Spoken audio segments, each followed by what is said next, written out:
That's something that, it's, I'm sure in the back of their mind. Well, I think they 10 had seconds 3 remaining. best of 3s yesterday, and they had that like 4-hour Navi's stretch with turn you. to pick. They've had long Yeah. days of Dota. It's Yeah. been I mean, we knew it's been grueling for the Euros for this whole week, really. I mean, C9 did withdraw from this when it looked a little bleak for them, more than likely just to refocus on 10 other tournaments. seconds remaining. Because yeah, we've had 4 this week for the Europeans. Dire team bad. By the way, C9 disbanded. On that note, hear that? Yeah. Yeah, that happened. That's a discussion for another time.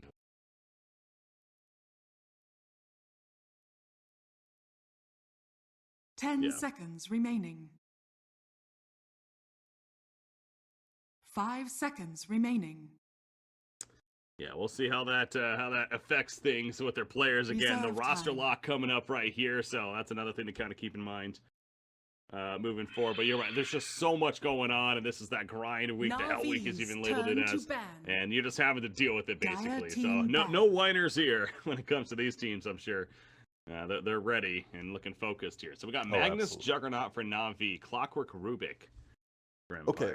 So, obviously, Clockwork has been super premium. It's either been first banned, early picked, we've seen it flex to a 4-roll with some pretty decent success, as in the last game we just had. 5 seconds remaining.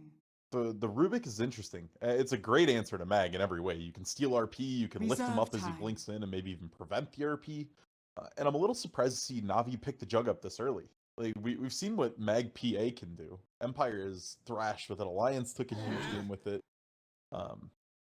And so I'm a bit surprised they're picking the Magnus pairing already, as opposed to letting Empire try to ban him out, burn bans on those.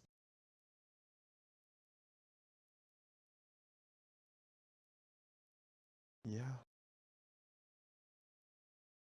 10 seconds remaining. Dire team Yeah, absolutely. It's funny that LC has just kind of dropped off the map. No, really hasn't.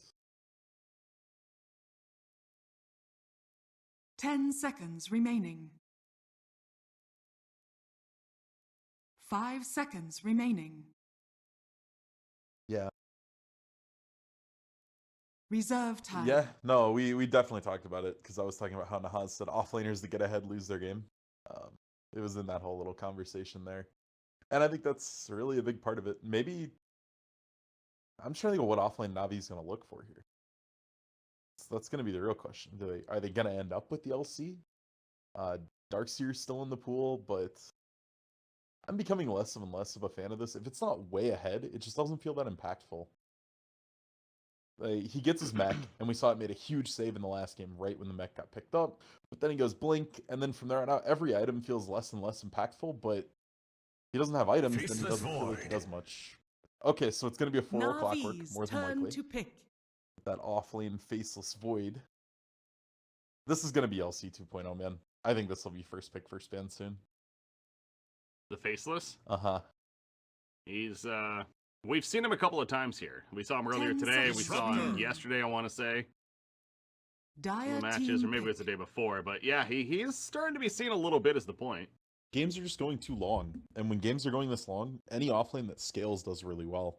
And talk about a scaling offlaner, Void is that in spades. 10 but yeah, seconds we'll have to see. remaining. The Disruptor pickup from Navi, I like this, but it means they need another low cooldown initiation. You can't only have RP on that. You just need some other stun. So whether that comes in the form of, I mean, Crystal Maiden still in the pool, could be okay.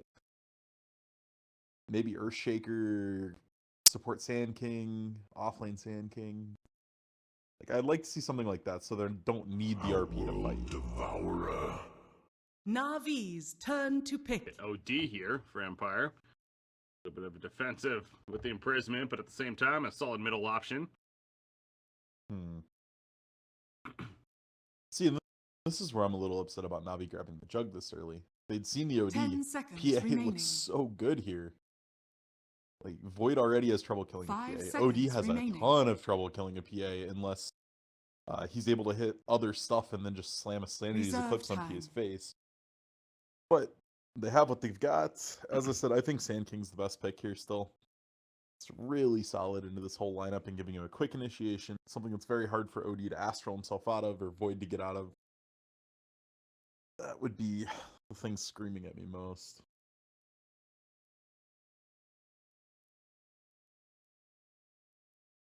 Earth Spirit. Dire Team ban.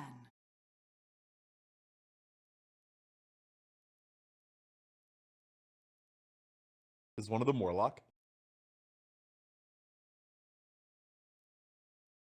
Yeah. See? 10 seconds remaining. 5 seconds remaining. Yeah. Yup. It's just, I mean, part of it comes in the fact that when a pick becomes meta, if you weren't the ones that brought it into the meta or it doesn't fit your style, you try to jam it in, it can have some pretty awkward moments. I think that's where one of the reasons why Warlock's faltered so much. Everyone heard he was strong, everyone picked him, but they don't really know how to play with him. And that learning curve can be really hard on some heroes and really easy on some. So we'll have to see. I'm curious to see how these Void stats look coming out the other end. Navi's turn to pick. And looks like Navi is convinced this is going to be a carry or an offlane Void when they ban out the troll here. We have seen carry Void before, most notably Wings. Shadow ran that. And it was just, I mean, it was a monster, but 10 seconds remaining. Rip Wings. Yeah. So 5 Navi has a choice. remaining. They can flex the mag to mid, or they can put it off lane, depending on what matchup they want to have. Reserve time. And I think Sand King rounds their lineup out really nicely. But if they want to run mag off, Lina mid's still an option that looks pretty good. It's not the worst matchup into OD. You outrange the hell out of him. Like Sniper's always, you got to bring him up whenever you have an OD, especially. You do. There's a lot of ways to get to Sniper, though. There's Void Chrono, there's Clockwork Hook, Rubik with eventual Blink Lift. Templar Assassin. Like, there's so many ways to get to it. Okay, going with the staple. Dire Team pick. And with Empire needing a carry here, Slark would be the most obvious one that would shred the TA Refraction. The risk of picking Slark, though, is if you get RP'd, even if you get the ult off, if he gets 2 or 3 people in the RP and an Empowered Jug Omni Slashes, you can just die in your Shadow Dance. All that cleave damage coming into your face. 5 seconds remaining. You obviously have TA on top of that, definitely going to benefit from the Empower as well, so. Reserve time. 10 seconds remaining. This is a pretty well put together team overall, it seems like, for Navi. They got some solid team fight, they got their carries taken care of, and let's just go with Arc Warden, of course, for Empire. Coming out with some new stuff in Game 5. Now, we've seen it played with a little bit to relatively disappointing results. So, Chappie here going to try to change the pace of the Arc Warden perception.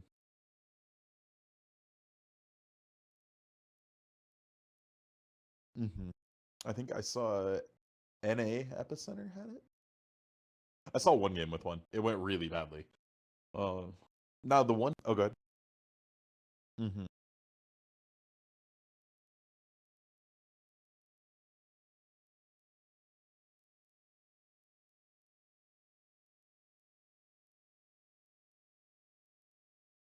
10 seconds remaining. 5 seconds remaining. Yeah. Well, I was talking with a few people, Brax specifically, and I think there may just be a chance that people are just playing it wrong. That everyone's going this right-click, split push with the ult kind of style where they're going a Maelstrom and a Shadow Blade. And we were talking about, what if someone specialized in it, almost like a Meepo player, and they went Midas into just a ton of utility. You're going Blink and Sheep and a bunch of these items, and then you're getting two of them, basically. So if you could really get a player that can micro both of these as independent heroes and have them both doing something, it could be insane. But yeah, we'll see. I'm sure it's going to be the DPS style build. Maelstrom, Shadowblade, Midas, the usual. The one risk I will say for Navi, if Snako doesn't go off on this Earth Spirit, they're in a little bit of trouble. Then they're your line front, set them up. The whole game plan just kind of looks risky. With these Earth Spirit boulders, especially. Prepare for battle. Speaking of a specialty hero, I was double checking to a Chappie specifically. He's 2-1 with this hero all time in competitive match. It is very niche. Only played 3 times. Gonna change that or advance that even further here, even. But I love this. They're gonna be fun for about a week, and they're gonna get old. All right, guys, come on. It's a disaster. Borden. Yeah, I was wondering if they could force him to take skewer, but not gonna be enough damage. Safe lane arc warden. Yeah, that's the other thing too. The fact that it's a safe lane arc warden. You know, again with OG specifically, we saw it in the mid a lot. 30 seconds to battle. I like it better as a safe laner. I just think you have to get to the Midas so cleanly, and mid lane gets roamed on so many times nowadays. There's always a 4-roll just in your face, and I think running it as a 1's better. And an OD is a perfect pairing, like an OD or a TA, something that can parry from the mid lane.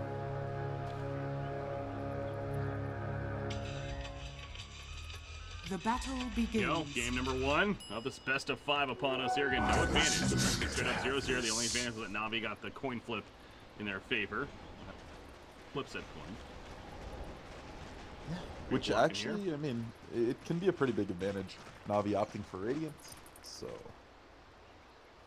Yeah, we'll have to see. These lanes are going to be a little interesting. Mag believed he can get some levels here, so he went a full poor man's instead of an Iron Talon, and looking to just pull the entire first wave, but he took Shockwave. So he's in trouble. Flux, flying, Rubik has a lift. Is that even necessary? No, the battery is so doing so much. And that is his first blood. As you pointed out, not getting the skewer really cost him in the end there. And if this didn't go to Chappie, I actually would miss, because it made Chappie miss most of the first wave, and it's going to give him a double wave when he returns. So if you died to like Clock or Rubik there, I would actually be pretty happy with that death.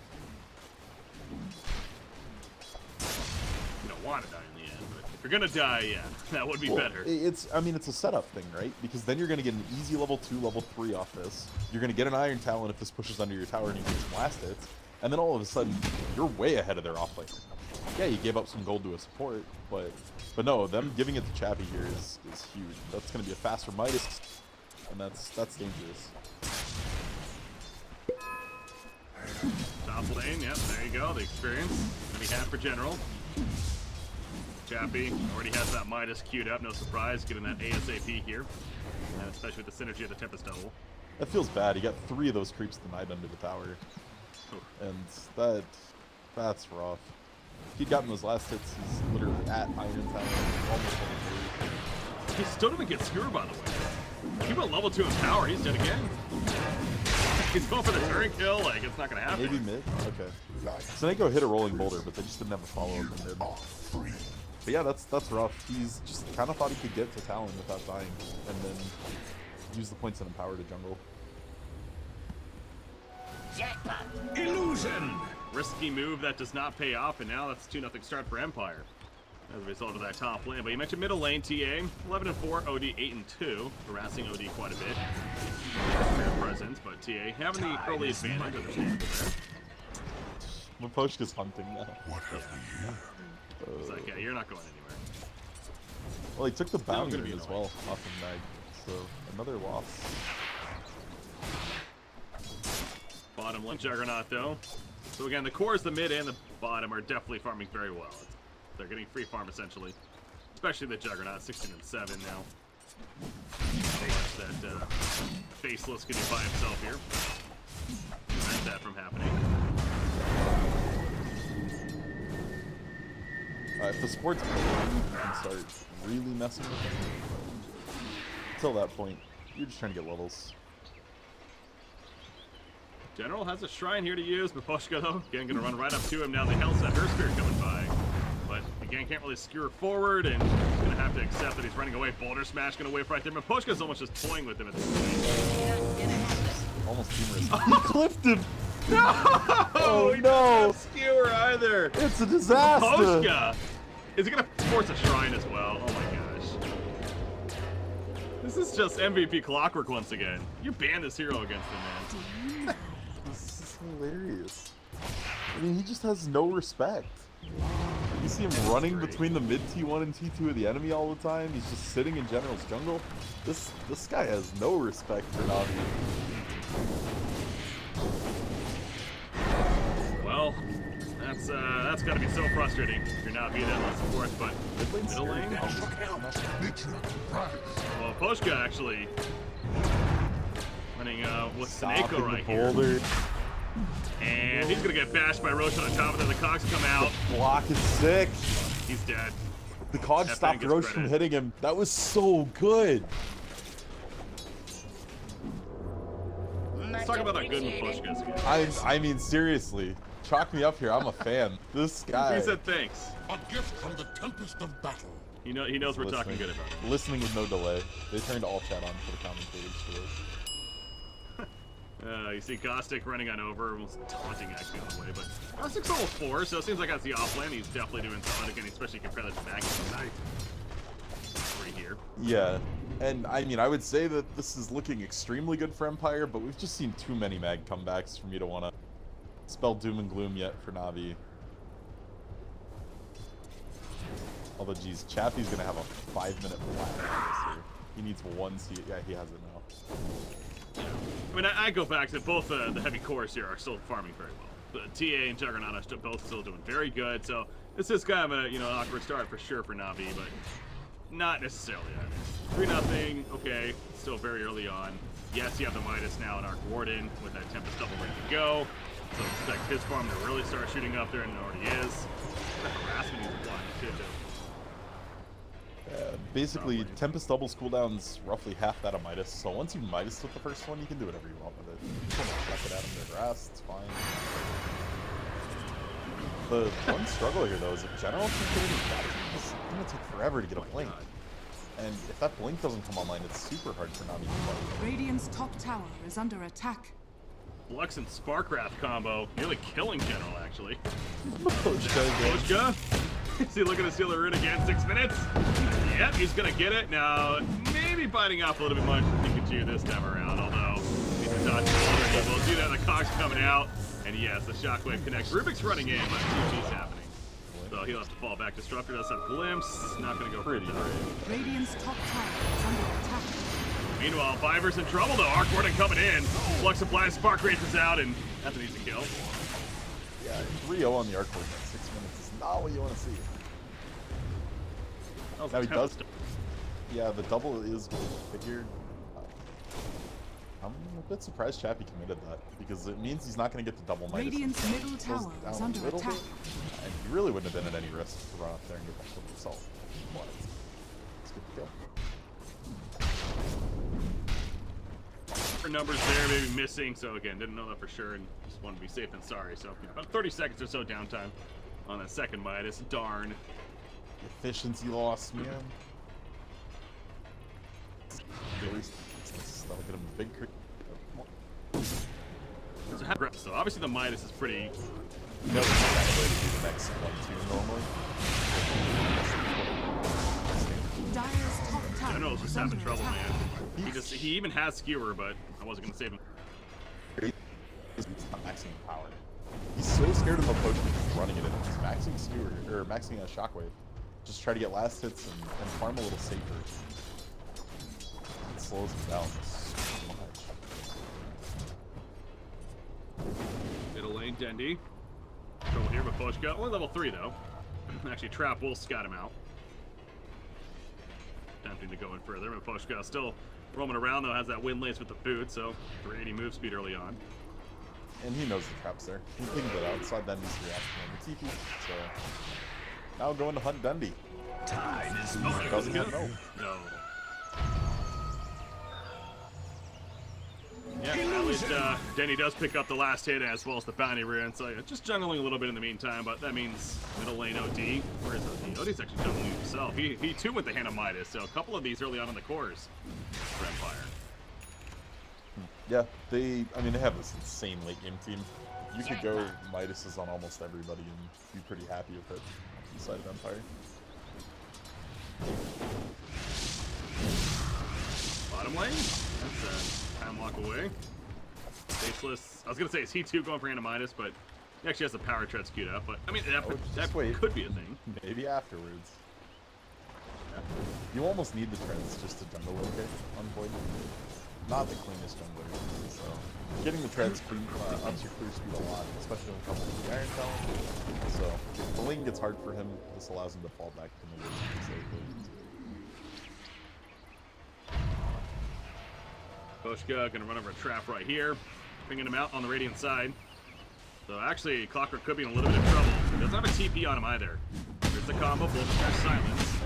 Barrel in the face, and that's easy kill. And this is the problem. Credit for it. When you want to be this disrespectful running Clockwork, you gotta kind of know when you're not effective anymore. He's only level 3. He's falling behind the other supports because of how much time he spent running. And as you fall behind, you're losing damage. They're getting HP, you're not doing as much damage, and your kill potential goes way down. So like he's at the point you can't do anything alone, and you need teamwork. It was flashy, it was fun, but safe to say it's now at a point where, yeah, you need to get those levels. Get level 6 ASAP and become much more of a threat now as this game progresses forward. Now you see the Maelstrom in the works for Chappie. Visual Hammer delivered. Smoke up. Just has that now. They're gonna fight with Koshka as a result. Bounty Rune maybe picking up as well. He's worried about killing the Clockwork, but Clockwork actually picks up the Bounty Rune instead and then kills elsewhere. Meanwhile, middle lane, Gostic actually helps pick up Viper here with Rubik's assistance. First chrono of the game. Used very effectively. Swiftly to the temple's Mag defense. didn't even take RP at 6. That clock kill was super ambitious. That should help. Dendi, again, at least it wasn't him getting taken out, but he continues to farm away in the jungle and working on that Desolator first choice here. Dyer's top tower is under attack. Magnus will push up the top lane now. Fortified. Kind of wonder, do you think the Blink could have been the better choice considering the Empower? For Denny? For Denny, he wants to just match it to Mag. Dyer's And Mag top is so tower far has from Blink fallen. at this point. You might as well get the Deso farm faster than then you come online around the same time as Mag does. Radiant's Koshka, bottom level tower 4 is here, under scouting attack. out. Yeah, no hook shot threat, so the most scary. But Arc Warden's pretty scary, level 11. From bottom lane out, this Tempest Devil's going to wear off Radiant's there. bottom tower is under attack. Going to end up falling back now, but does he even have his W yet? Yeah, he has a magnetic field now. Could prove to be an issue here. How powerful is that going to be this game, you think? Field. I mean, the biggest benefit to it's just holding towers. You use it on yourself and you use it with Tempest Double under the tower, and you can protect them so long. And there's no way to get there's no way you can get like an MKG or something like that and hit buildings. They're still affected by evasion. So gonna be good in the siege, or the counter siege rather.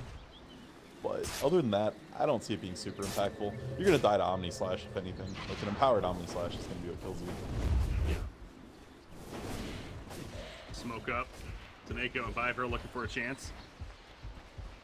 A lot of They vision smoked in on that top of a Radiant ward. jungle. I think they did, yeah. The bounty which my matriarch prize. Basis is like, yep, something's coming. I'm gonna fall back here.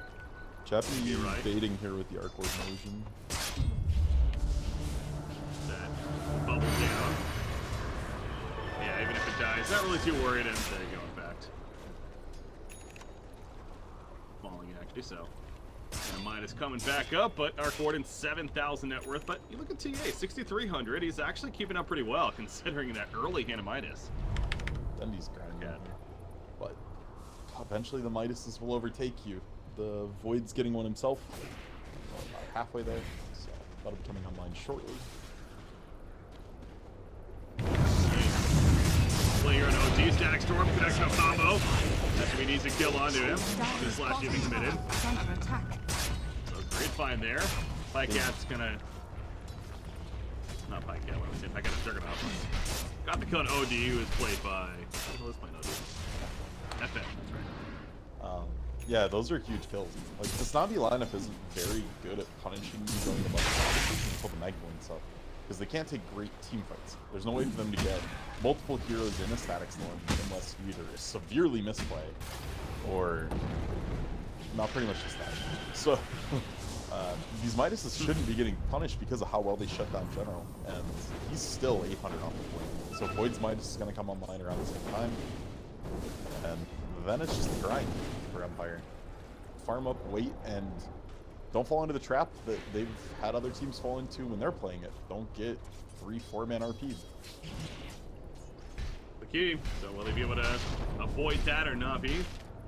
Try to capitalize again with the early farm of TA. How's that Desolator? The Blink Dagger queued up. Once again, that was the synergy of Dire's the Magnus middle Blink. tower is under attack. Pretty scary potential. Lycat on the Juggernaut has his Yasha. The Mantis coming along. Been really out of the ordinary here. Dire's middle tower is under Gonna be a attack. haste turn for Dendi. So picked up along the way. So yeah, this top jungle is pretty dark right now for both sides. One's even up here, in fact. Everyone's just in farm mode right now. No one wants to take a fight. Navi wants Blink Dagger on Mag, they want Blink on TA, and Empire just says, we have 3 Midases, let's wait. Not gonna fight. The Maelstrom, the Shadow Blade, the player mentioning earlier, pretty typical stuff here coming out from the Arc Warden. Yeah. If they're totally following build trends, the next thing will be Orchid. Yeah. Generally you go Orchid, then you finish the tier 2 versions of all of them. You go Silver Edge and Bloodthorn and Mjolnir. Various degrees of order, whatever you feel is going to be most important. And then rethink life once you have a ton of huge late game items. Like, that's an expensive tricore. Silver Edge, Mjolnir, and Bloodthorn are 3 of the most expensive items in Dota. Yeah. Do it with flair. He tries to go that in full smoke up. Looks like they're setting up for that at least. King R has it. Maybe he wants to have Clockwork join as well. Yeah, so they're going to creep up. I don't think this is going to be seen. There we go. Who do they want here, though? Because if you're going to commit Arc Warden to a smoke, you need to get something important. They need to find Jug or TA. Maybe Mag if the Blink isn't online yet. We see he's 150 gold short. They're just going to leave the bounty ring there. Yeah, on the off chance. There it goes. Dire's top tower Doesn't look is like they're under going to attack. really get the best opening. NAVI's doing a great job of picking up on this. They're very defensive. Eventually Faceless will pick it up, but Top lane's the tell. again, presiding. Top lane is entirely the tell. They have it shoved under tower and no one's farming it from Empire.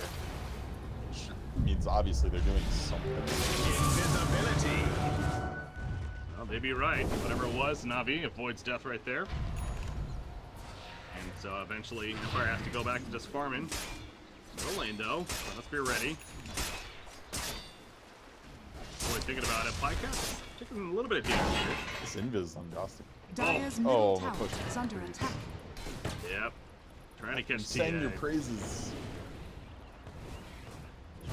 Yeah, that's unfortunate. Arc Warden takes the big one with a chain lightning. Wasting all his mana for it. Okay, so they didn't get anything off the smoke. They didn't get anything off Void having an invisor in. I'm not gonna say that that puts them on the back foot or it's really bad or anything, but it does open up this option. Navi now looking for a smoke of their own. They've got the Mag Blink ready. Dendi also put his Blink on the TA. So all the tools Navi needs are kind of in place to fight. Dire's middle tower is under attack. Well, again, Juggernaut's the only one showing right here. Healing was pretty down though, and obviously the same case for the Empire. You suspect something's up. No way he's just solo pushing by himself with no one nearby. So they're all missing. So will be an easy tower kill. Just this double actually in trouble here. Picked up one punch. Let's give 100 Fine gold. for them. Not really what you want on smoke, but I got the free tower kill though. I think that's essentially what really happened yeah. because of the smoke presence. Radiant's And bottom that has tower ripple is under effects. attack. They have a very, very good Roche team. So with that mid T1 gone, it makes Roche rotations a little harder, a little more awkward. So look for Navi to just try to get total control of the Roche pit and threaten it at the very least. It's very dangerous for them to take it without a pickoff. Boom. There Into it especially goes. Chrono and Clockwork, it's hell to fight. Just what I need. But if they get a pick or two, opens Roche wide open. Nature of the prize. 6-3 hero kill lead for Empire. 18 minutes into this game. It's obviously a very passive game, but you have 3-handed Midas on one side. It's understandable, I guess. Expected. And again, to be fair, both teams have been trying some smoke plays here. Been called out really, and say this, they're going for another one. Hookshot lands on a fiber. Comes back immediately. Got the cogs up though. And they're gonna follow this up time now. Like Static Storm's gonna zone them out. He will die at the end, but it's coming now for Navi. RP. In fact, the RP solo on a Faceless Boy. They really want that kill. They get the kill. Danny assisting. And FN trying to TP away, but the skewer connects. And now FN in trouble. Sending to the cliff. Trying to take him out, if anything, in return. Meanwhile, over here, the Tempest doubles picked off. But OD does eventually go down. Nice turn for NAVI. 3 for 1. Only losing Disruptor. And they're going to make it a 4 for 1 even. As Rubik is picked off too. Yeah, just couldn't quite get the close on Disruptor fast enough. The static storm did so much damage to that. He's got half health even before nothing else got cast. It's just kinetic static. That's the roach they were waiting for. Roshan has fallen to the Radiant. Go, Roshan. Look at all the time. Yeah, I love it. Everybody knows the time. Dendi gets the Aegis though. That Dragon Lance now followed up. Actual Hurricane Pike, of course, going to be coming. Yeah, and that's all because they really wanted to dive after Viper then. Part of me almost believes was Emperor, do they really need to be making those plays in hindsight? They're the ones with the triple hand of Midas, as you said. You've been suggesting they have the strong late game.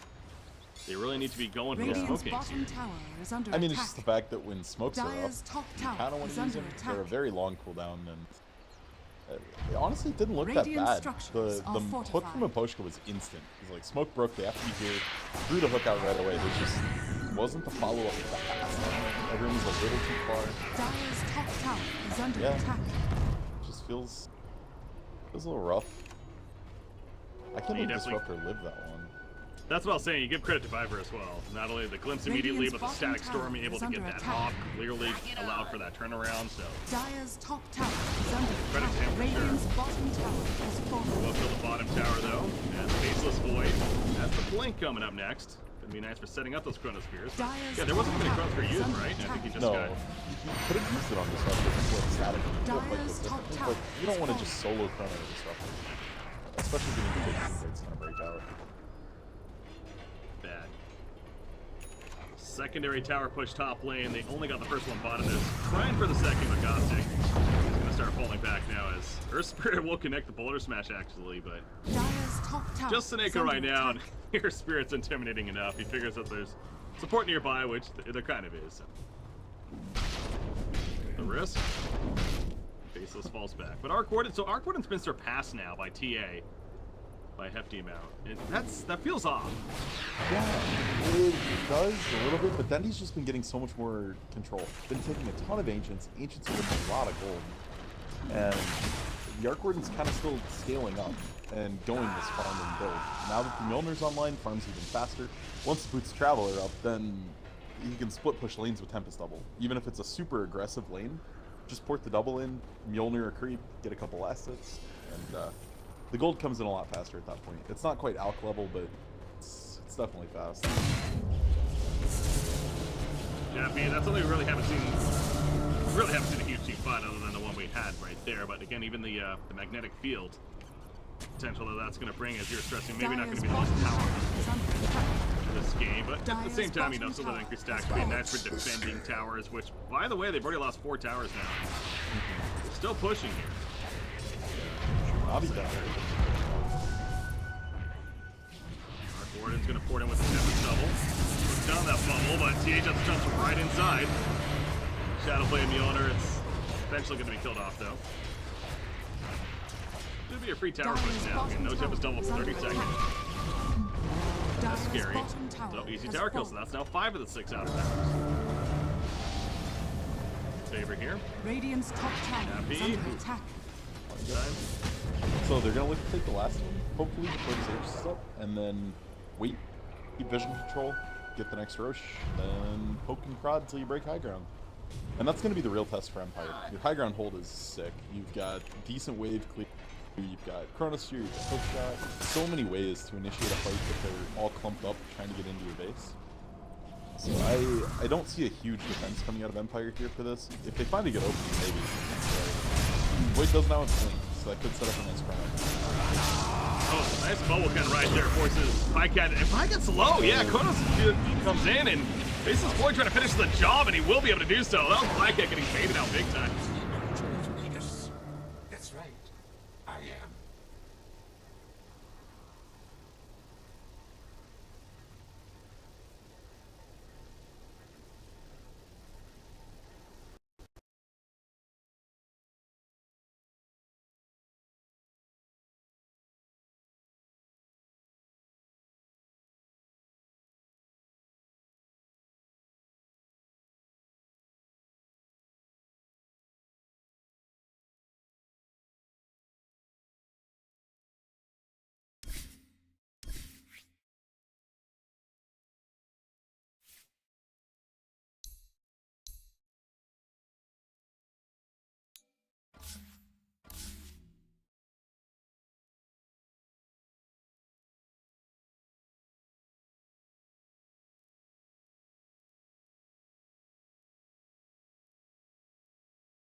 take that as tribute.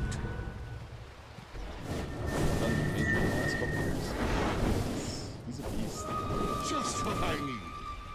Oh, yeah, this is one of the best play we've seen out of Navi in a while, and they're like we talked about, this is one of 2 grand finals that they're in here. The Epicenter grand finals later on against Secret. Follow this. Just check Denny's talents. He went pure right. Everything. They're going OD. Now, Rubik also picked off elsewhere, so this is an RP committed. They kill OD, though. And it's a double kill for the team in the end. It looks like Juggernaut found Rubik by himself, too. No. Denny just blinked on it. It was like right next to OD. Denny literally just got him. Remind that. You can see him, guys. That's a double. Gonna have to kill that off here. We see a nice couple of kills, though, and transition into the top tower push now. Dyer's Everything is top back up tower is for under Empire, attack. so Radiant's I bottom can't imagine they're tower just going to is give it under to it. attack. Dyer's structures are Yeah, fortified. we'll go inside the bubble. Dyer's top tower is under attack. Try to at least just get the tier 3 and then get out, perhaps, for Navi, because they do not have an RP anymore. Dyer's Listen on top that tower thread, and there is you go. They kill the tier 3, and let's fall back. And that's Shrines. And this is huge, because now this means they can pick and poke and prod at Shrines until the next rush. It gives them something to do. They want to wait for an Aegis on the side of Navi before they play super aggressively. So they're just going to have something to do now, gain a bunch of gold here from killing off the Shrines. And by killing that one, it makes Rosh rotation super hard. Empire can't be on the bottom half of the map now until this Rosh is gone. I was made to have this. Faceless Void. Pick up the Haitian at the bottom lane meanwhile, but Dendy, Roshan. double. Yeah, Dendy, Dendy, yeah. full Orchid just bought with all that gold. Still has 3,500. Bloodthorn, it's very soon, because this farm. 1,000 plus net worth here. Yeah, and And you alone again. we'll have to see what he chooses to go after this Bloodthorn. I don't think BKB's that high value here. There's still hookshot, you can still be clogged into something, there's still chrono that goes through it. I think you're looking more towards a butterfly. He opted not for the evasion talent on TA, he took the damage instead. And if you get butterfly, we've seen how hard it is for OD to kill somebody with evasion. Trying to find a hookshot target. But Navi, somewhat retreating. RP is back up, though. I'm sure Navi wouldn't be afraid to fight here necessarily, but they don't want to give them the easy jump, of course. Rock it on. Back off from the pressure here that's put on by Empire. I mean, how's Chappie been doing? Really haven't paid too much attention to him lately. Dragonlance now. They'll be finishing a Hurricane Pike here. Yeah, he's well ahead of his pairing, but yeah, just the OD is just so far behind TA because of how much room that Navi's given Dendy. So many ancients Dendy's still. And heroes. Can't forget those 5 heroes he's just picked up along the way. 5-0-2 here. Again, a very passive game for the most part. Only 10 to 8 hero kills. Nearly 28 minutes into the game now, but And it's off. like Navi in the driver's seat here, 10,000 net worth lead overall. They're checking out to see if there's any runes. In fact, Earth Spirit, or not runes, wards, and Earth Spirit with that gem will find one. Perhaps more to come. So yeah, early gem pickup here. Yeah, very. And super fortuitous rush timing from Navi. It's very soon. 5 seconds. Like We'll the give it a earlier little the bit of time to Roche, the less time the Midases have to work. So that is very nice. They're looking for Dendy though. They're gonna go on him. And they, oh my god, he got silenced immediately. Out comes a Chrono Spear though. They need the skill, man. I'm not gonna get it. It's just too much lockdown in return. Then the bait here, they're gonna turn onto Faceless Boy. The RP missed right there, unfortunately. Trying to catch the OD as he forced after away, but he has to put himself on these Eclipse. Not finishing anyone off just yet though. TA is getting low. TA finally will go down, but Juggernaut, he's still good to go. OD gonna be picked off the route. As the Magnetize helping pick him down in the final auto attacks from Pike. Yeah, King R, he can't TP on in time. He gets cut down. And now it's Chappie's turn on that Arc Warden. The real one is lower. Pycat knows which one it is. And to commit to it, and a complete wipeout in favor of Navi. So they lose Dendy. Doesn't matter though in the end. They're trying to save They were the Disruptor kicking- meanwhile. Yeah, they were kicking him around to make the little Radiant's wisp top not hit him tower yet, is under and then the attack. healing ward was up. So they're just trying to buy time for the healing ward to tick. So, alas, not quite enough. That will be Roche, though, killing the side of Navi. Yeah, just took too long to kill Dendy. He just looked at Clockwork and kind of laughed, killed him. Throw the Orchid up, Meld Strike him once.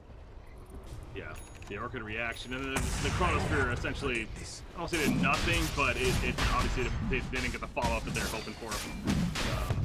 I don't know if Faceless got flipped back or something, but...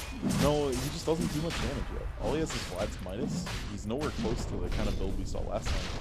And I think a lot of this is on the back of that. He's way too late. Oh, Mabushka's in the pit. He got skewered in there. He definitely didn't want to go in at least just yet, but he had no choice at that point. They easily take him out and gonna secure the Rotan out. Thanks. The just pick up reserve. Your Never mind. Yeah, Dendy's just so far ahead. He's also your building hitter, so still give the rush to him. He still has the BKB queued up. I know you're talking about that. Is that really necessary in this game? I don't want it that much. I think evasion's better, but it's fine. It makes it so OD does no damage to you, which is nice. So, not a bad option case. Perhaps a better one out there. FN, the OD, the Hurricane Pike, the Blink, but he's not necessarily doing a lot of damage yet himself either. Trying to finish his own BKB. Swiftly So to a the lot of physical damage coming out. The problem with this item build from Chappie, it puts him in such a weird spot. Like, he needs Blink right now. He's doing a ton of right-click damage, but he can't get in to actually get it off. And he's just slightly out of position, and a Blink could reposition him so well. But when you're playing Arc Ward and you win a Midas this early, you don't have the room to put a Blink in. You just don't have the items now. So, feels a little hard for him to get anything productive done in these team fights. Also looking at that talent tree, did go that 100 attack range, of course, and with the Dragon Lancer, now the Hurricane Pike, his attack range is pretty damn good. And then there's level 25 here. That's, what is it, 30% life steal or 250 spark rate. Yeah, it'll be life steal. Life steal. Absolutely. Just a damage on the spark rate, so. Doubling it. But his magic and not to be as impactful, of course, as the game picks up here. And he's definitely built more to be that right-click turret here. Beneficial. Top lane T is kind of just pushing out the creep whip up here and farming the jungle. What's having delivered here? PKP, which is currently in his backpack with the Desolator. It's a very, very large team. So Jug actually opting not for a Diffusal or a BKB or a Basher or anything like that, goes straight Butterfly. Like, he acknowledged what I was saying, that Evasion's just super, super good against this Empire lineup, and it works so well with Empower. It makes you do so much damage. This DD doesn't hurt either. General, he's got the RP ready to go. Looking for the opening. TA leading the way, going top lane instead. We see the tower's already dead. Ooh, General's hoping to hit a skewer. Necto, they do get some vision down though. They want to do something while Pike has this. It's just so insane, the amount of the damage he's going to do, that General wanted to fish for something while he's still dead. Dire's top barracks Then he has will fish for a ranged axe and get it. Another retreat here. Not too much. Still has the Aegis. It's just kind of a reset, really. They're just playing this dance. They're waiting until they see people pushing out mid lane on Empire side, and then they're going to push building. Gets away before. So I've seen the bubble placements of Chappie is pretty nice. He's doing like just on the tail end of the bubble for whatever target, depending whether it's himself or the Rax in that case. It makes it a lot harder for Navi to get in the bubble and actually do the damage.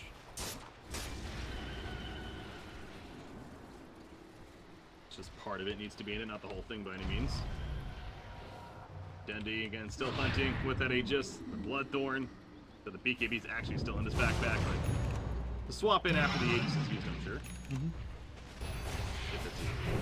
There's the Orchid picked up. Skewer's gonna miss because of the Hurricane Pike. Awkward timing right there. That's actually pretty big. OD has 20 in now, so you have to be a little scared that the sanity is just going to explode you. One more Hurricane Pike, a little more incline.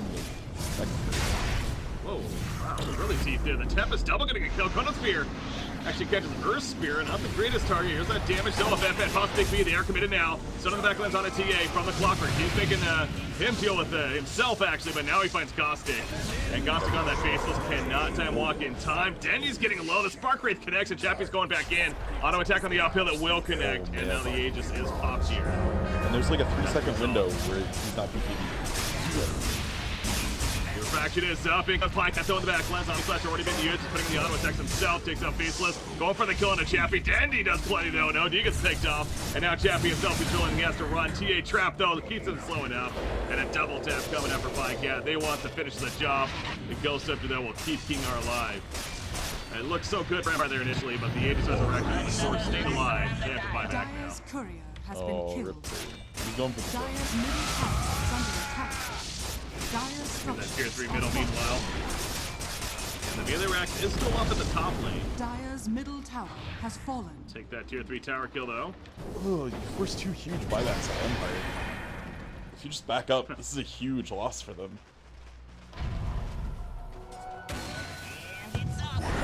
Yeah, looks like that they are going to do that. Just retreat, get the buyback satisfied. OD being the big one, Clockwork also using it. But OD has already just had kind of struggle getting some good farm, and it'll set him back that much further. But even with those charges. I feel like it could have gone a little differently on the Aegis Resurrection if Pycat wasn't so good about sticking to Clockwork there. If Clock had been there just to pause awkwardly so that then he could have gotten that thing up, totally different story.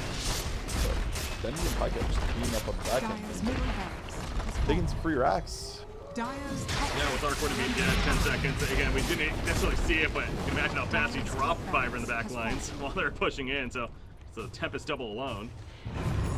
He is a threat, but with him dead, no buyback. Can't do anything about it. So that's 2 sets of racks now, just like that, destroyed for Navi. 24,000 net worth lead to go along with it. So Chappie is back up, but now trying to farm out that Bloodthorn. Meanwhile, you have Pycat getting bigger and better. An Abyssal Blade. Tide is money. Yeah. Yeah. No bash. He's not just even. full Abyssal Blade. He's not even saving buyback. They're so confident right now in Navi's side. Foaming in. That's nice. I gotta point out they've only lost 1 T1 tower this season. Yeah. That's not good for Empire. Well, and to be honest, it's kind of what you'd expect with this lineup. I'm just a little disappointed that like Gostic is going this full, almost support Void build. You go Blink, you go Vlad's, and now he's going to Nags. He just doesn't do any damage. So if his Chrono is like something where his team isn't in position to come off of it and kill whoever he Chronos, they're not going to die. And that just gets to be this awkward spot because Chappie without a Blink is not able to get himself in position very well. Yeah, we saw, what was it, Jonathan fan earlier for Alliance. That was the game 2 there, the one that Alliance had won against Empire. That he built that right clicker, you know, the Manta style, the eventual Bloodthorn he even got. He was huge. Diesel, I think he might have had in there too, yeah. Hitting very hard and solo killing heroes by himself, he became that true carry he can be. So yeah, instead this time as you're getting at more of that Initiator really serving that purpose, that they're relying that much more on Arcor and OD even to be their big time damage dealers. But it can be a little awkward sometimes, not only with the spread fight and all the chaos, but you know, if they're not happening to be close enough to that Chronosphere as you leap in. I'll take that as tribute. Gonna get the best damage assistance there. So having that on Faceless Foot himself to guarantee that is nice. But not going to be happening, even if he wanted to transition now. He's just so far behind. So I like this call on again. 2 of his teammates are on buyback. He still has his cooldown available, but instead says we need the Bloodthorn more, especially with the Juggernaut's evasion. They need a way to hit him. The problem's going to be they have to force Manta out before he Bloodthorns. If that doesn't happen, then Jug's just going to purge it and go on with his day. well, you also got TA picking up her own butterfly now too. Something else that they're having to deal with here. It doesn't have an Aegis though. Eyes lie. Wait around for another one here. Another minute 45 before that's going to respawn. See, so almost 40 minutes into this game number 1 here of this best of 5, remember. Grand finals. Yeah, we got a lot of Dota still. Yeah, we do. That's every bit of it. Earth Spirit. Ags is queued up, but that's going to be a while. He has a Solar Crest though, Force Staff. He's got plenty this game. Blink Dagger. Ability. Chappie. He's looking. They're gonna find maybe Earth Spirit. Nope, Para rolls over. That'd be a deep dive there if they really went for that. This Earth Spirit is actually huge. He has so much gold. Didn't go Midas. He's actually almost as farmed as the Faceless Void. And all these items are utility. He's got a Solar Crest, a Force Staff, a Blink Dagger. And there are no MKBs coming out anytime soon on the side of Empire. Ooh, he's just charging on his if you want to find somebody, but even the Solar Crest applied to him, but yeah, he doesn't catch him. Almost feel like Navi's tired of waiting around. We'll have to get a pick here. But again, Roshan's up in just about 30 seconds now, so probably gonna at least wait for that. Gnostic, nice Oh, maybe not though. Gnostic catches a couple, Magnus included. He goes down, sending into the clips committed. Earth Spirit 2 is gonna fall. And that's a double kill for Empire. So good timing too, because Roshan's up in 20. That's huge. What a catch from Gnostic there. And it's all on the back of this ward.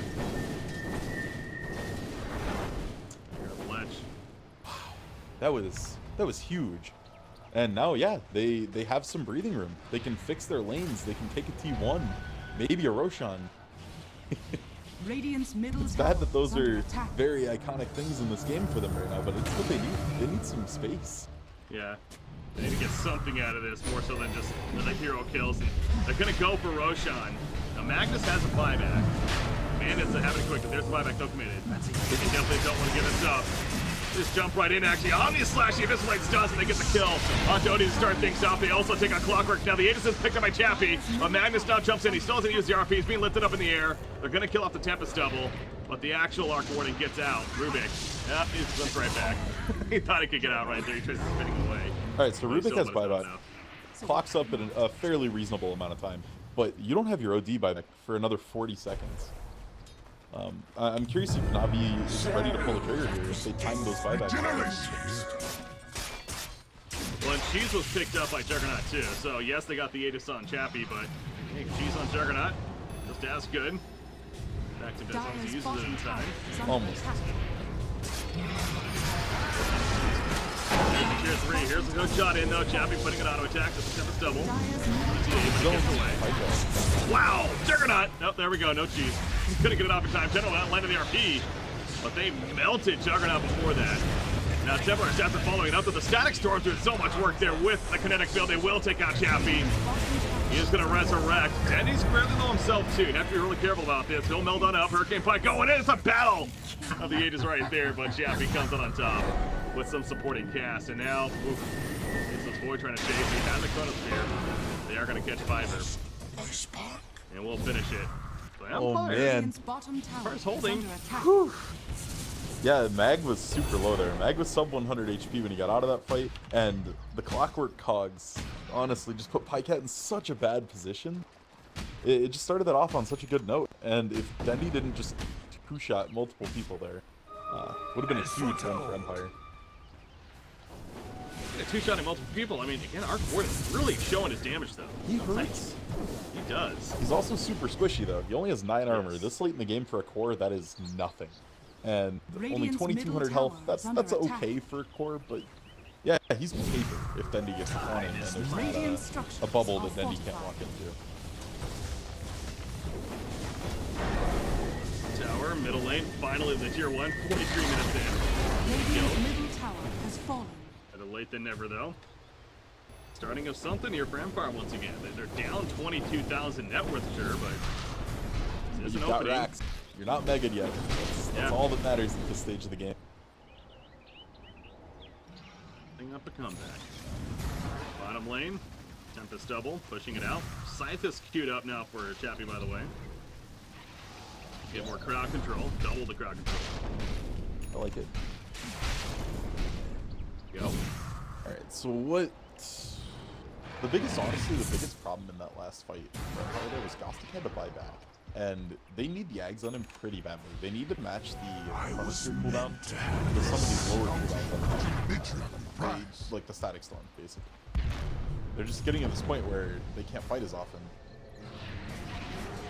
That was close right there. Chappie ports in with, wow.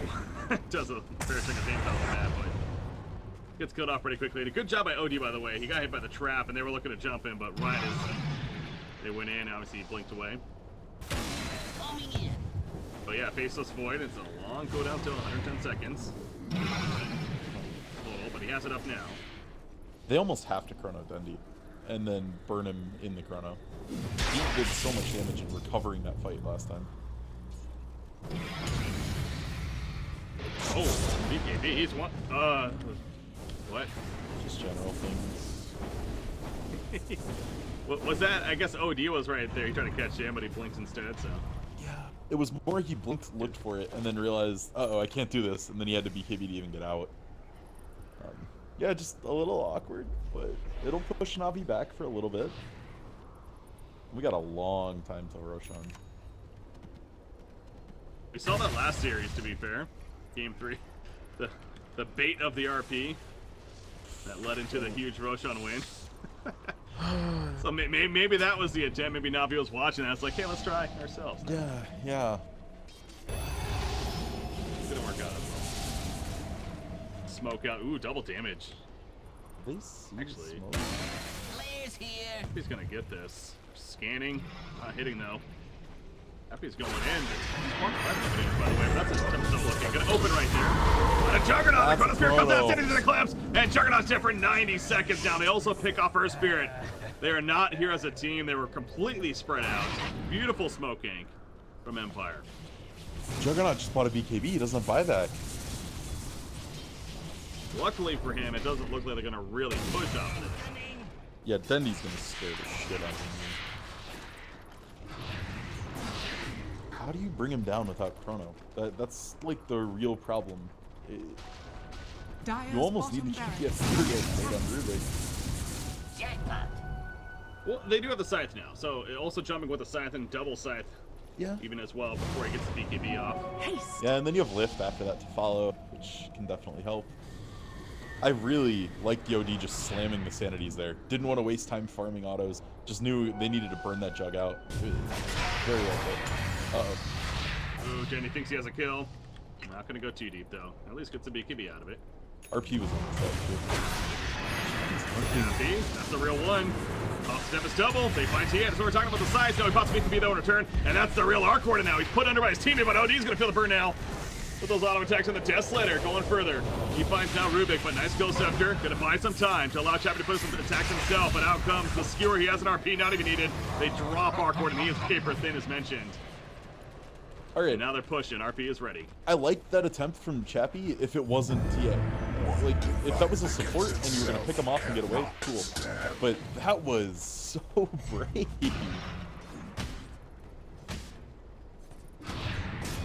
Game changing, maybe that's what they're hoping for. I mean, they are down 2 sets of racks right here. You gotta make some yellow plays, but yeah, maybe not the best of targets. Really jumping. Obviously, he had plenty of support nearby. Again, RP is still ready for Magnus. He doesn't have the BKB, but not a big deal. Buyback from Chappie. He's going in with the double. Spin though from Pycat aggressively. Tempest double. Some good damage. Chronosphere comes out. They catch Juggernaut as well as TA. That's the prime one out there. Can they kill Juggernaut? TA goes down. Juggernaut's dead as well. Juggernaut does not have a buyback. TA would, but they also kill Disruptor. These Chronospheres. Oh my god, Gostic, you're a monster. Keeping them alive again. It goes back to that though. They're keeping alive. Yeah, but this is hey, buyback yesterday we force. saw what There's not happened. there's not a counter threat this time. There's not Dendy side pushing one of your waves saying, hey, you gotta pay attention.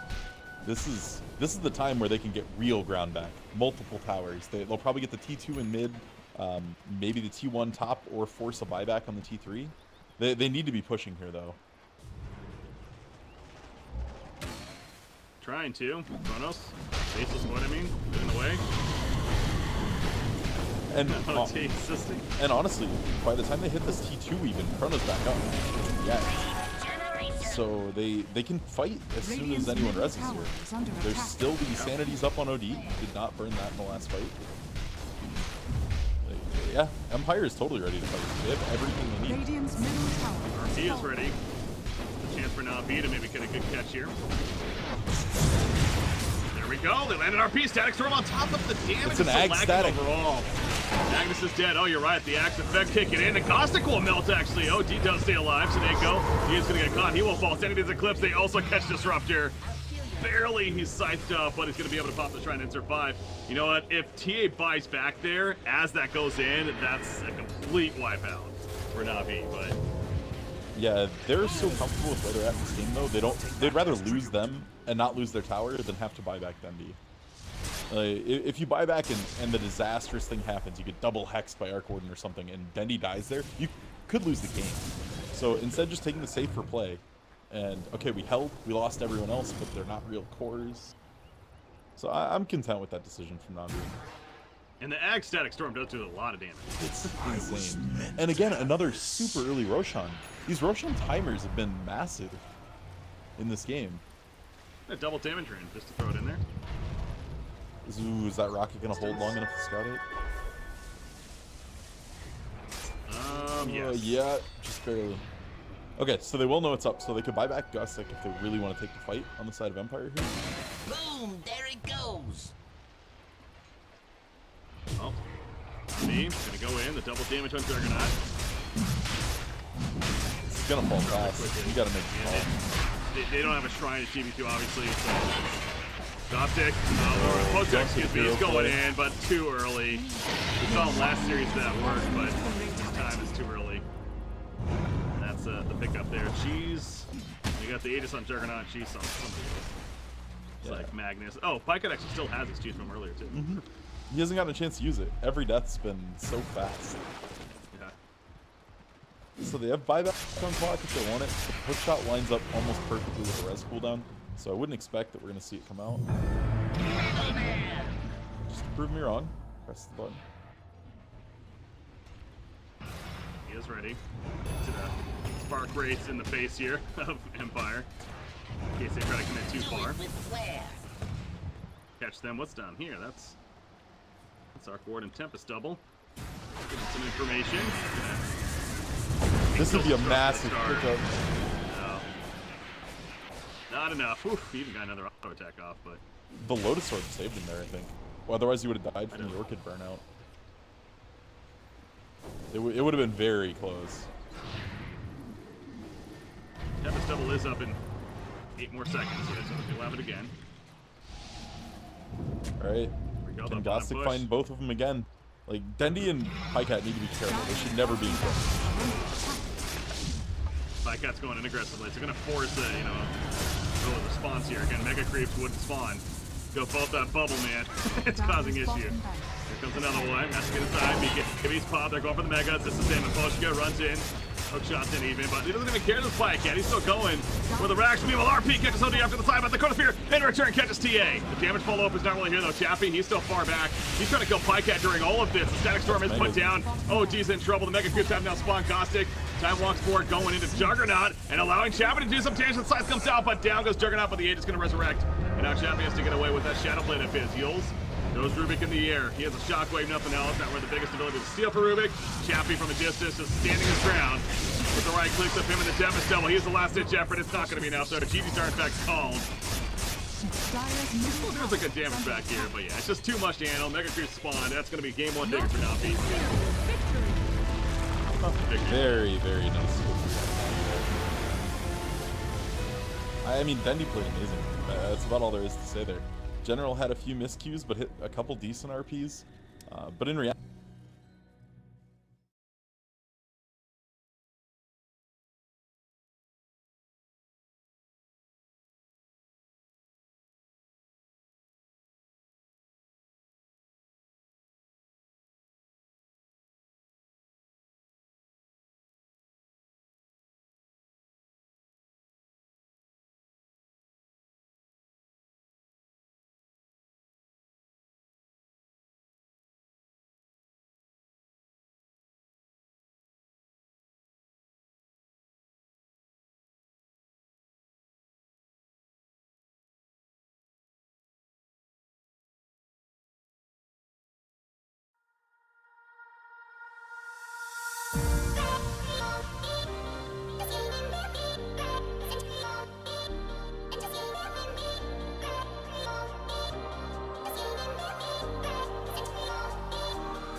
Dire team pick.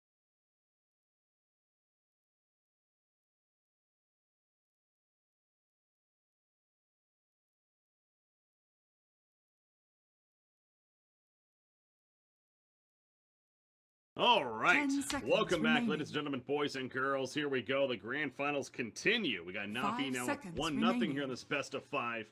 Empire having a fight from behind now. And looking forward to seeing how things continue on. Of course, I'm Breaking CPK, joined by Navi's turn Z-Rock to here, the pick. Summit 7 European qualifiers. Chance to go to the main event, the $100,000 prize pool online, and again, Navi up 1-0 to do so. We're going to see a Treant Protector here in game number 2. Yeah, bit of change of Empire. pace and bans. So Empire had 10 second pick last seconds time, remaining. banned out the tree. Instead, banning Darkseer this time, and Navi's turn Navi, to knowing they pick. don't have first pick, lets tree and mag through. They ban out a Spirit Breaker. Not going to say they blanked the ban. Empire's picked Spirit Breaker before, but not banning out a premium hero. And it's a Jakiro. Dire team pick. All right, for those that didn't see this, in their 2-0 against Empire, basically they picked the Jakiro very early on in the draft, and then they picked Alina, and then FN was going to be playing TA, 10 and they just seconds swapped remaining. Dendi to THD, and ran THD mid against 5 the TA, and seconds it remaining. just destroyed. So Empire, in a sense, Reserve kind of time. familiar with that, but is this almost mind games potentially from Navi? Like, is it then Potentially. like, yeah, is it because that doesn't have to be a mid Jakiro, of course. It could Yeah. just as easily be a support. Yeah, and that's the thing. I think it was meant to be a support. I've stuck true to that opinion the whole tournament. I think it was planned to be a support the entire time. And then Navi looked at their draft and they said, I mean, I don't want to run Lina into TA. Let's just switch it. So, yeah, I don't think Empire can play around that necessarily being a mid THD. You don't Navi's look to. turn to ban. I mean, you're not going to pick to counter a mid THD anyway. You just don't pick something that's awful into it. Dire team ban. So, any other mid laner that's not named TA is probably going to be just fine. And Empire Navi's got turn the to ban. Phoenix Tree combo, the OG 100% game-winning combo. Yeah, so what is it? Is it just that they're just so difficult to kill together? Is that It's the that you idea? can't kill egg if you're overgrowth. 10 seconds So remaining. they just get a blink on tree, blink him in, and pop overgrowth when they're trying to kill the 5 egg. It basically seconds guarantees a supernova going off anytime until there are multiple mantas and Reserve BKBs. time. And it just puts it in this really awkward spot where if you get caught by the AoE of the egg, then you're just dead. So if they go true OG style here, the next pick's going to be Alchemist. That was the final piece of the puzzle that they used. It gives a Dire ton of minus team armor back. around the supernova as well. And just another hero that can farm really fast, get items online, give an ags to the tree eventually. There's a lot of use for it in this draft. So Navi's we'll have to see if turn they to pick. are taking the draft straight from OG or going with something totally new. Ban the Juggernaut to go with the Troll Warlord here, so Navi to think of another target to give that Empower to. Phantom Assassin right away comes 10 to mind here. seconds remaining. Absolutely. I actually think they could have let the troll through and then picked it themselves if Navi didn't value Dire it. team but- pick. Navi's not going to pick their mid laner till last, I would imagine, in this draft, just so they could have that fear of flexing the Jakiro in the middle. So look to see their probably their carry picked up. 10 I would say seconds PA remaining. is fine. But the problem is that's a really hard team to 5 play PA seconds into. remaining. Tree Phoenix is very difficult until you get Manta BKB. And you're probably going to have to go both. Reserve time. The Manta could come pick out. later. I Yeah, speak third pick for for the Empire here. Okay, trees. so they're going for an MP. Navi's The global turn presence to is very pick. nice when you're running Phoenix Tree because it means he can be out pressuring lanes, which is a big problem when you're running supports without any real wave clear. So you can keep lanes pushed in and then just TP into the fights. Global pressure's nice. It also makes it so he's a threat 10 that if his team seconds gets remaining. caught somewhere, he can be pushing somewhere else and actually threaten a tower. 5 seconds Takes a remaining. little bit off of Mag there. So like even if he catches the mid laner and the carry, it doesn't necessarily mean they Reserve guaranteed get time. a profitable trade on the buildings. Yeah, the one thing about an MP2, you have to be a little bit careful as far as building your lineup around it, getting that perhaps a ranged carry to go along with it. I know there is the idea that you sprout and then you just spawn trees anyways, and then it still allows that melee presence carry to kind of get in there, but Slog. it can be a little funky though. Dire That's team not a pick. traditional Magnus hero. I mean, it works. We've seen it when it has to be, but there were still options in the pool, PA being the most notable one. What this does let Navi do is potentially PA middle. Like, they could pick 10 PA seconds and then remaining. flex either the roaming PA or Enjikiro 5 mid or the mid seconds PA. remaining. Empire's going full global here. I wonder if we're going to see a Zeus. Ban. We saw one earlier. I know, I was so sad I wasn't casting that game. It was a crazy game. I mean, I have a 70% win rate over 140 games of Zeus or something stupid. It's hands down my best and most played hero. So yeah, I was a little sad to not get to watch it, and it won. That made it all the better. But yeah. All right, going back to this here though. So if you're Navi, you're looking to ban out the mid laner for sure. Bans probably looking to be something like Lina, Puck. Puck actually would be insane. Empire already has plenty of damage. They've got the Supernova. If you have a coil on top to get them stuck in there, it would be devastating. Like, Spectre Haunt with Dream Coil, Overgrowth, and Phoenix Egg, the Supernova is just nuts. I don't think you can give it to him here. I okay. honestly like, yeah, they do you really can't. That is actually so scary. The budget version of that would be Alina. You could sell Light Strike Array, multiple people on top of the Overgrowth, use it to peel for Supernova, and you kind of need a stun. I get the whole 3 global thing, it's memey, it's cool, 10 seconds remaining. You need some CC, I think, out of the mid laner. And, 5 seconds and if you're Empire, maybe look to ban TA. Again, you don't have great refraction breaks. Reserve time. You have a lot of them on Phoenix, but if Phoenix can't get to somebody, it's difficult to get it broken quickly. I mean, here's the mind games, though. Do they ban TA? Do they ban a support here? It's like, what are they doing with Jakiro? You ban what you think's going to be against, like, what's going to hurt your lineup now. You quit worrying about what they have. It could be either, but in reality, a support pick isn't going to make or break your lineup. You're banning a core here, I think, just because it doesn't really matter. If they run Jakiro mid, you're pretty happy about that because it means they picked a support last. Well, they're spending some time to think about this. Perhaps their pick as well, as they do have it next now. So, the Zeus would be fun to see again, but you are right. Lacking the stuns is a little concerning. Dire team pick. So that's implying that they think it's going to be mid-mag. Which may mean they're leaning towards a melee mid here. If they think that, because they don't want to give Mag a good matchup and they're trying to nudge him to the offlane. 10 seconds remaining. We're trying to see. 5 seconds remaining. So I like still Lina on the board, as you pointed out. I like Lina. I think that's the best option available for him. Reserve time.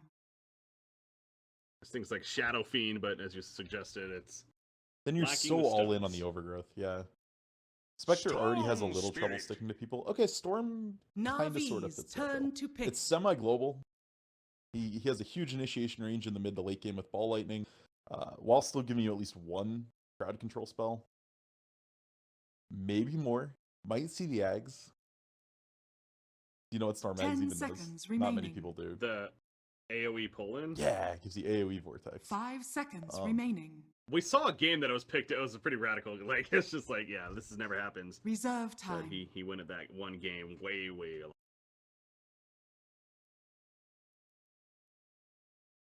Not a heavy priority item. So, but again, Navi, we're gonna get some information here, hopefully. But this is that versatility of the draft. They coming out of the final pick, and now they're gonna go with a couple of different options here. They're gonna go Quap. Okay. So Jakiro will be a support. Okay. I mean, I figured that. The mid was just a one-time deal, but we do see it still. And, alright, so the one thing with the Ags Electric Vortex, it does not pull in any Invis units. So if Slark is Shadow Bladed, Shadow Danced, you won't get the CC on him. That actually would have been an okay pickup if it did, but... So the reason we've seen Quap just fall off entirely is if she goes Orchid, she's very, very squishy. If she goes Bloodstone and then doesn't farm another 2 or 3 items, ends up feeling very lackluster. Just doesn't do enough damage for a mid laner.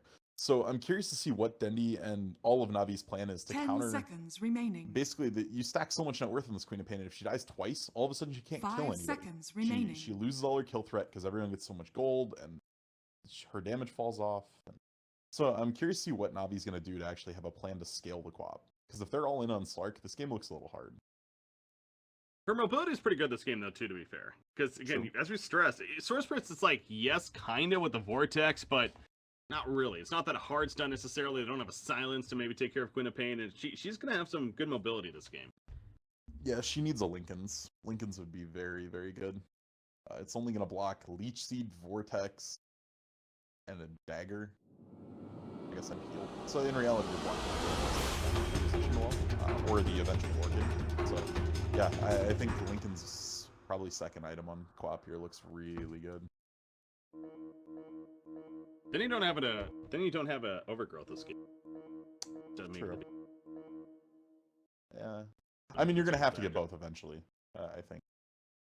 You go to KB to just have a consistent Orchid break as well, but Lincoln's just gives you so much regen to keep farming, which is huge on co-op. Prepare for battle.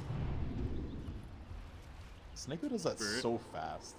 He is there quickly, yeah. Load in, and he's already there placing the ward. Uh-huh. Ow.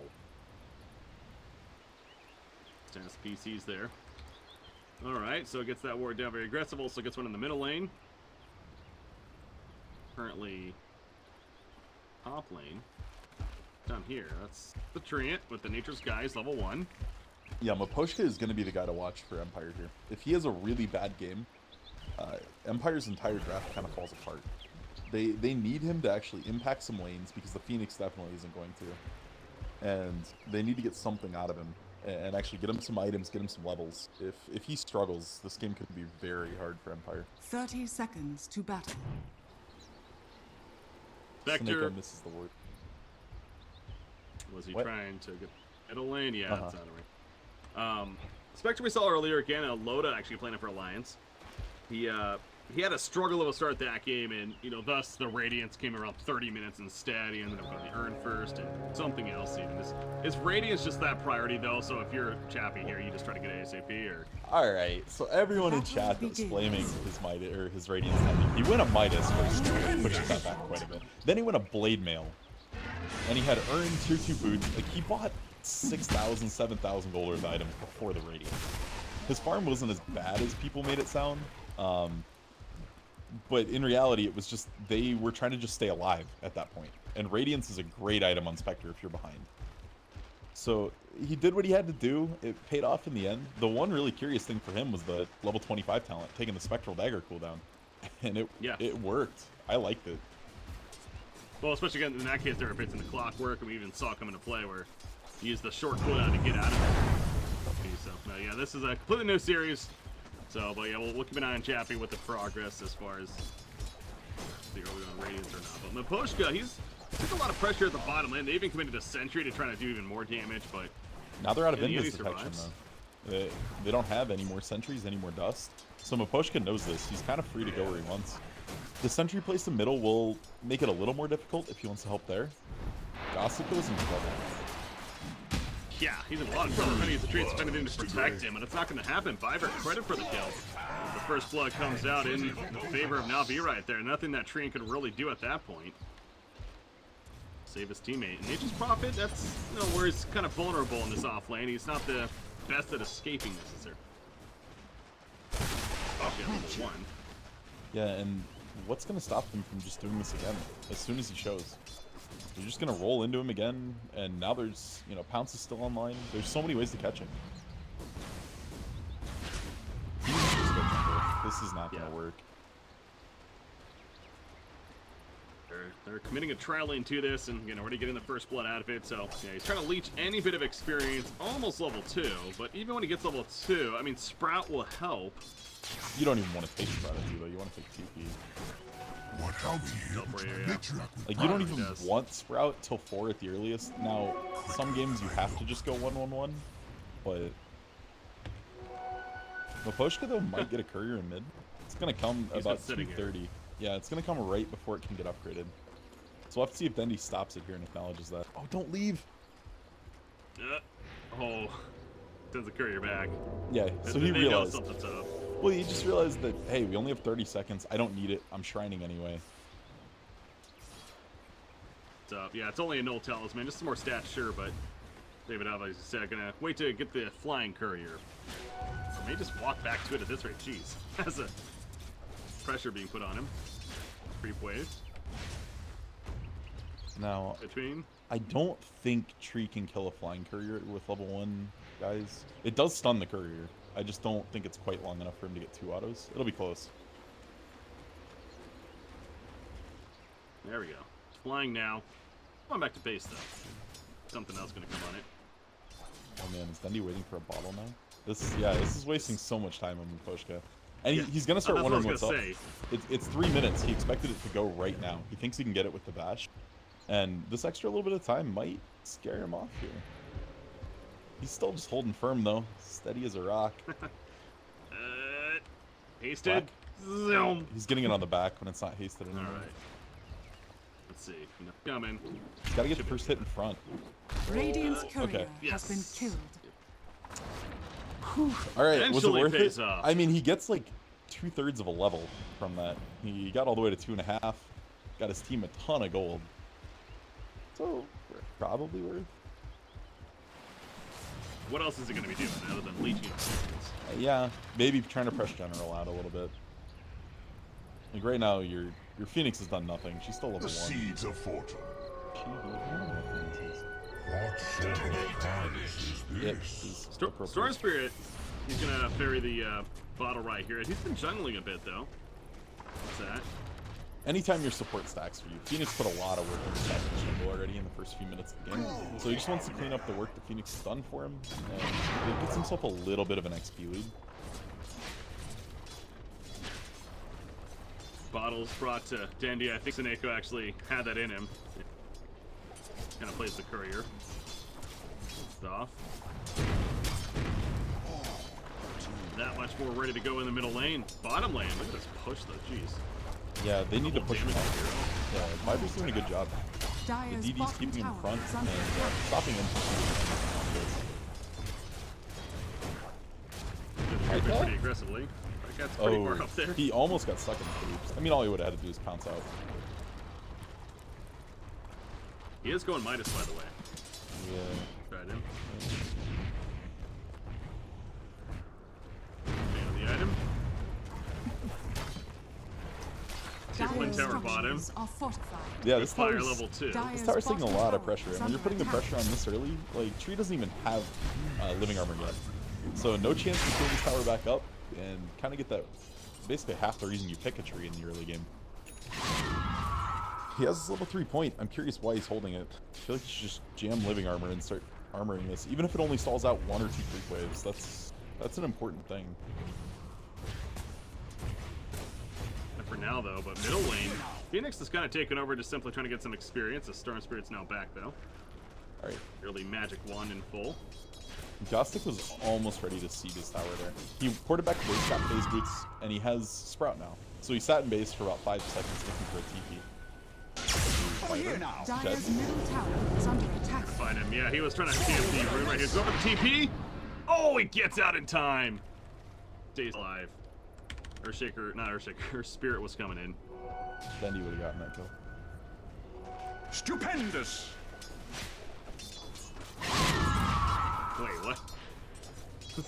Is that a stab at FN? I just realized what you I said. mean, it's the way he used the mana. He committed to a Q that absolutely wasn't going to connect without Vortex, and could have just spent it jumping a little bit more in short bursts to get more procs on Overload, and then would have had the mana to drop the Q when the TP straight out. So, I'm not going to say a misplay. It's difference in the way they play Storm Spirit, and just the way Dendy plays it, he would have gotten that kill. Dandy. Chappie is Wait, good. Sonic Wave. That's an easy kill. Didn't even need the Sonic, there. but That was better the safe than sorry. Can they get Dendy on the back Trouble, end? though. They can, yeah. He's definitely dead, but Poshka That's opens and huge. secures it. It sucks to get it on Miposhka, but they got it, so... Yeah, they still want more possibly. Magnus, here's a skewer. We held trying the to get pressure. Phoenix porting in, there's the trees. He's gonna eat right through it with the quelling plate, and there's the skewer. On goes in, though. He pops the RP for this. No, really wants the hell out. And he is going to, but they are still committing. Wow. This is deep. TP's Spectral causes dagger. to be very bad. Yeah, he's gonna survive actually. His Spirit now rolls in. Quap is back as well. It doesn't have the Sonic Wave, but that's Spirit doing plenty. And they're gonna catch Miposhka at least. With an old... He's out of range. No. No, he just got there. You die. So they get the turn kill on Treant. They did not get a kill on Magnus, although, again, he committed an RP to stay alive right there, but... You trade it for Haunt, essentially. Delivers to FN, and he runs right into Dendi, actually. Not going to go for it, though. 8-minute rune. Arcane going to be picked up by Dendi. Deciding it's best not to risk his life for it. This Arcane could be huge. If Dendi saves it for the Sonic Wave, getting that cooldown reduced on Sonic Wave gets the gank again sooner with it up. And that could be very important in this game. A lot of burst between that and the Scream of Pain. Drop anyone else in the game. The bottom tower is being healed up quite a bit, so the living armor finally does come out, level 2 now. All those TP rotations kind of stop the momentum Dire's bottom. middle tower They is under pulled attack. Tycat up here, which is really big in slowing the push. But his Midas is done already. Very, very quick. Spirit absorbing some experience at the top lane meanwhile. Dire's See bottom Spectre. tower is under Urn is being attack. built here, so yeah, he is going for the early build-up at least. Is anything else? Alright. Yeah, they needed to do one bot this tower didn't fall. He's going in. All lightning, one after That's the a other. He better really kill. wants this kill. Biber is dead. Blew you off course, did I? Stays alive. Yes, it does. And that's a huge win for Empire. Anytime a push gets repelled that they've been putting work and effort into, it means they've grouped heroes and they're not farming other parts of the map.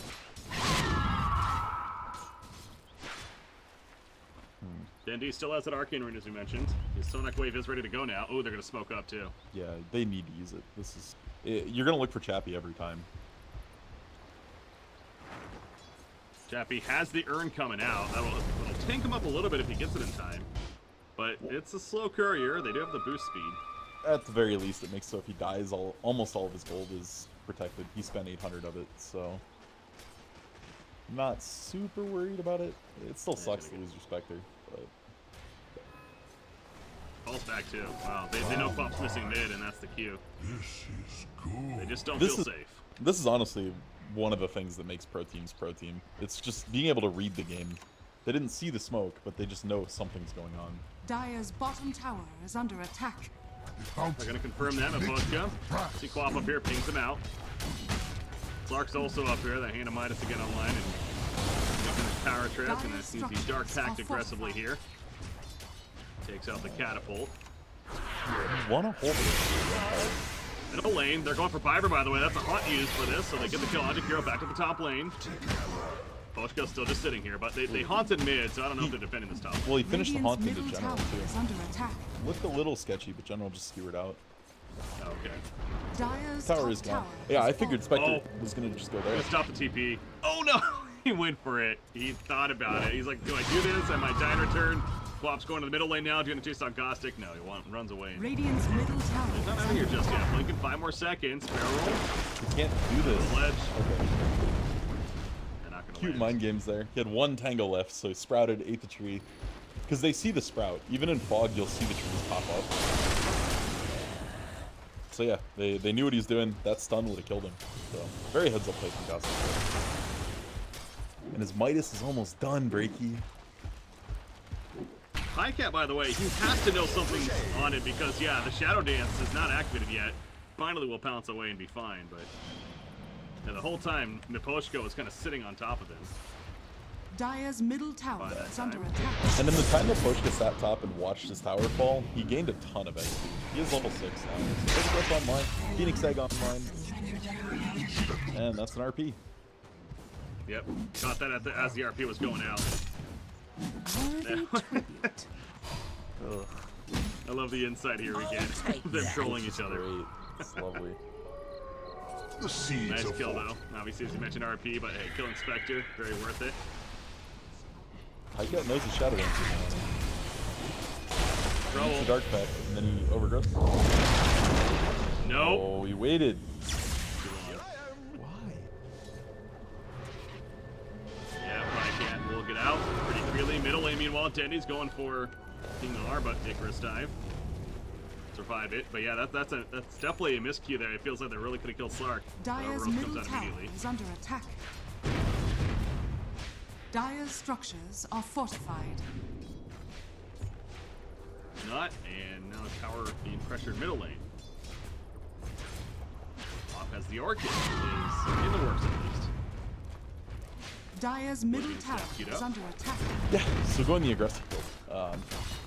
It's more fun to watch than Bloodstone, that's for sure.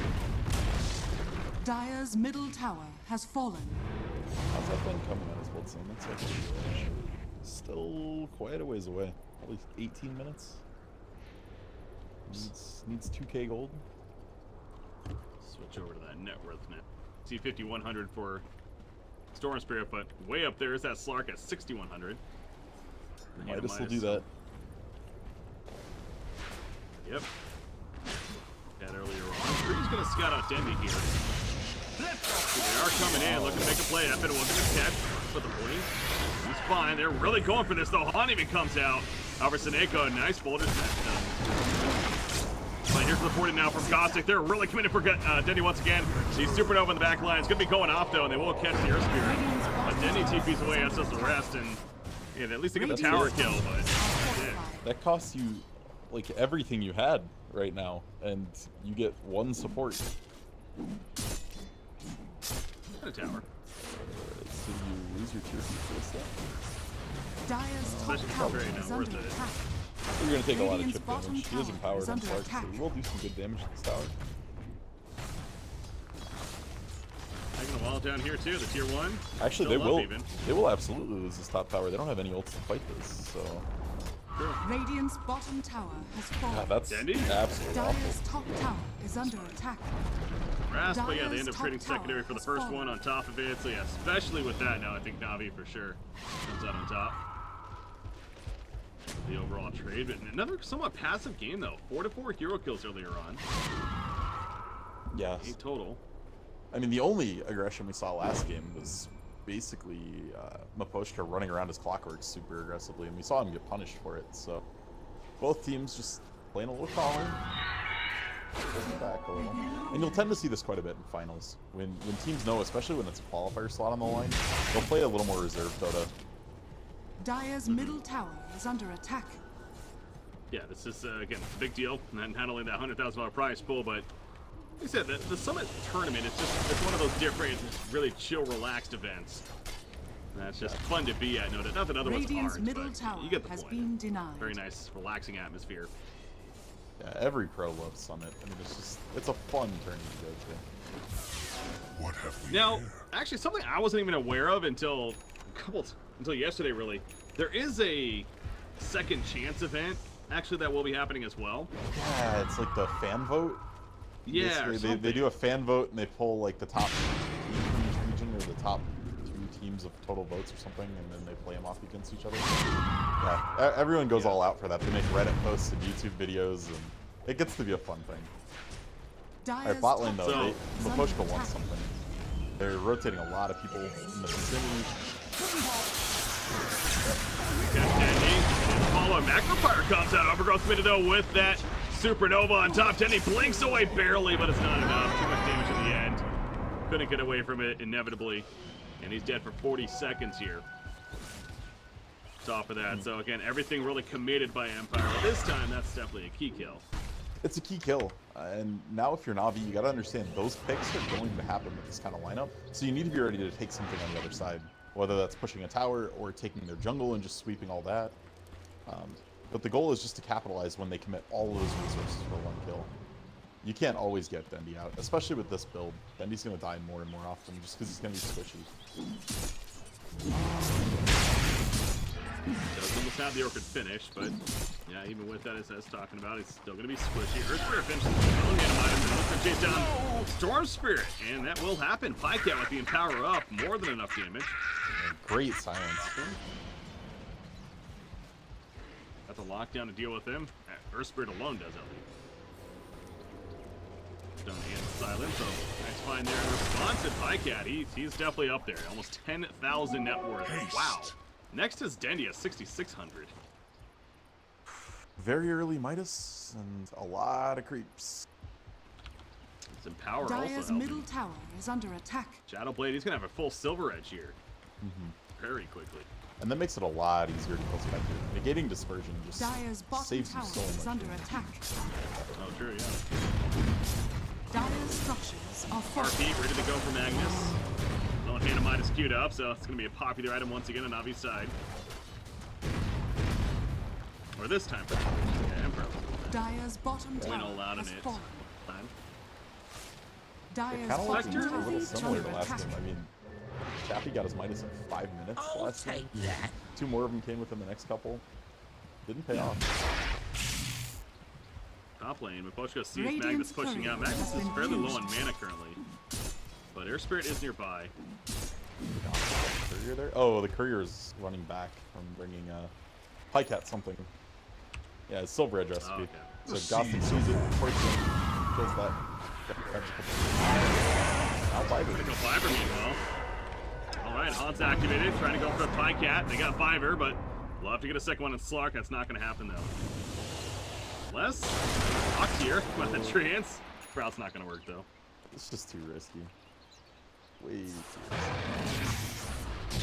He does have that Silver Edge as you mentioned, despite losing the Courier. It's a tree with a medallion over it.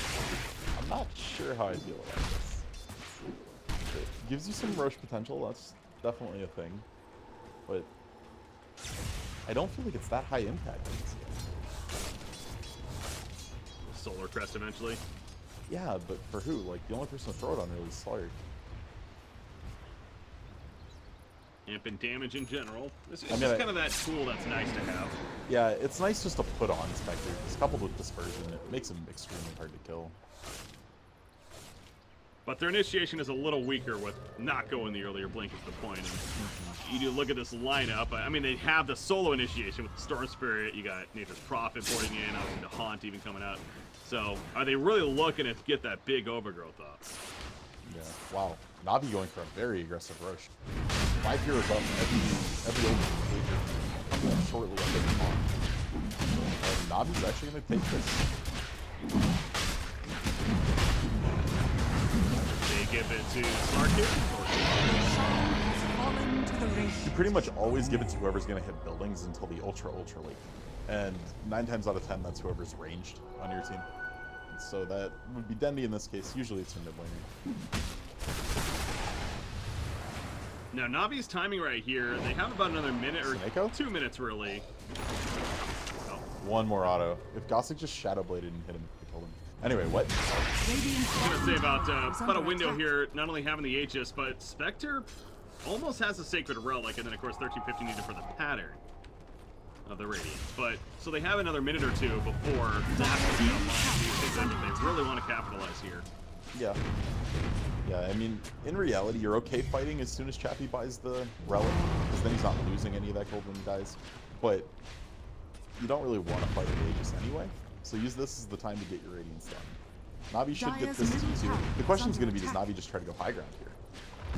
If they feel like they're that much Dire's stronger middle right now tower with Spectre has having so fallen. much gold committed in nothing, maybe they just go up the hill. Tilting back towards the bottom lane, Dendy. Away with that, but gonna find anyone as they're already retreating on Empire side. And a minus being picked up on Phoenix Dire's now, so courier we're just has reading been this coming killed. about. Dire Courier gets picked off meanwhile. Slark actually finds it. Nothing on it at that point, but eye for an eye even.